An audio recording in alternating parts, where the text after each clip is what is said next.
రవణ్ very very open. వచ్చేసి నా రెండో సినిమా తర్వాత వెళ్ళినప్పుడు వచ్చేసి మామూలుగా ఏదో ఎక్కడో కార్ చేసి ఎందుకు అబ్బాయి వదిలే నెక్స్ట్ మాట్లాడుకుందాం, ఇంకా ఎక్కడ ఏంటి నో ఫిల్టర్ అండ్ చాలా చాలా జెన్యూన్.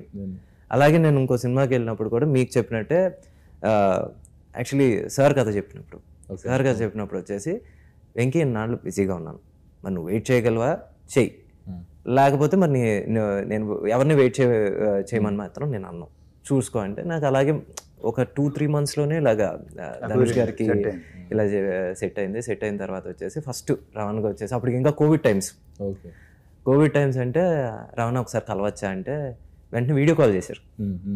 వీడియో కాల్ చేసి ఏంటబ్బా ఏంటి విషయం అంటే రవణ ఇలాగ ఆపర్చునిటీ వచ్చింది, వెరీ గుడ్ చేసేద్దాను, సూపర్ యాక్టర్ చేసాను, అసలు మళ్ళీ ఆలోచించుకో, కానీ నువ్వు నాకు చెప్పావు చూడు నాకు నచ్చావు. మరి సినిమా చూసినది ఏమన్నా అది కూడా చెప్పు. ఏది సినిమా చూసినది నాకు డౌట్ అయితే అది కూడా చెప్పు. రాను ఫోన్ చేసి చూసినప్పుడు చాలా బాగుంది, నేనైతే ఇలా చేసేవాడిని. నేను అసలు బాగోలేని ఫీలింగ్ నాకు.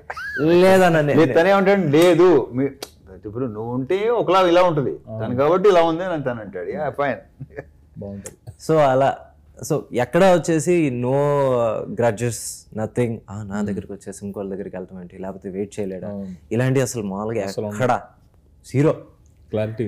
అందుకే మామూలుగా ఈ రోజు వరకు ఇంకా మేము కలిసి పని చేయలేదు, కానీ వచ్చేసి ఇప్పటికి రవణ్ అంటే అన్నే.